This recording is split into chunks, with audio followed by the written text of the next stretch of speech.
the teaching will just put on a side. I did it for 5 years. Then I went on to Harvard Graduate School of Education, got a degree in I I guess organizational development or curriculum, I don't know. And I took classes in for the people who developed Sesame Street. So I kind of, had this potpourri of stuff that I was looking at.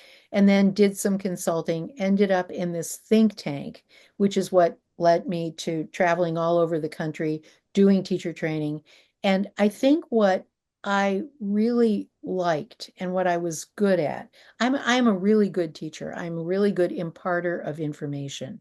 And I help people go from where they are, starting where they're at, to someplace new. And very encouraging, very nurturing. And that's just my style. So I think that was what happened when I left the consulting firm to go to GBH. It was more of a content place. It wasn't, going out running around doing teaching.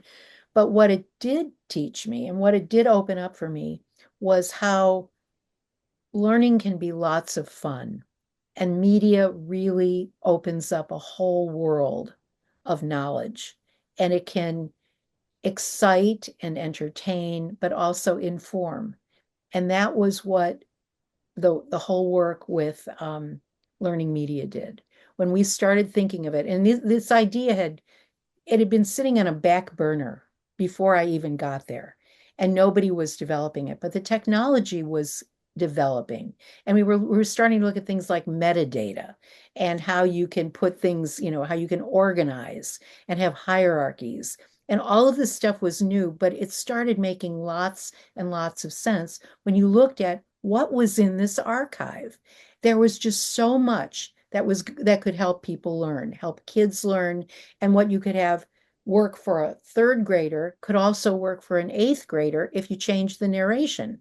So it was just this endless set of opportunities. And so for probably 10 years of my time there, we started it, we created a beta, we tested it out, we saw that people loved it, but there are millions of bugs. The technology was just evolving every second, and we were just trying to make it work.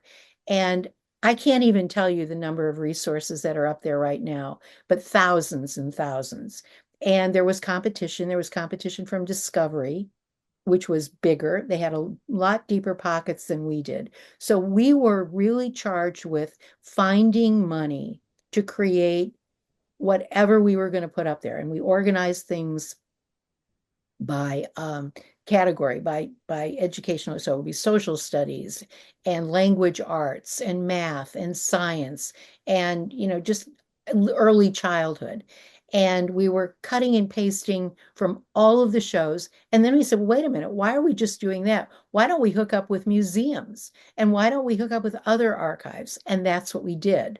So we had various contracts from the NSF, from the US Department of Education, from NIH. We had things on medicine that we could show kids how you would deal with dengue fever. And, but just things that would work in a lot of different settings. In fact, this is so funny, Ray.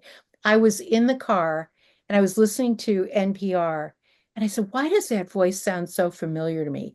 And it was a scientist from Woods Hole who we had filmed, and she did a thing for us on whales hearing, how they could hear. And she made sounds, and I knew her voice. And lo and behold, that was Darlene, whatever her name was.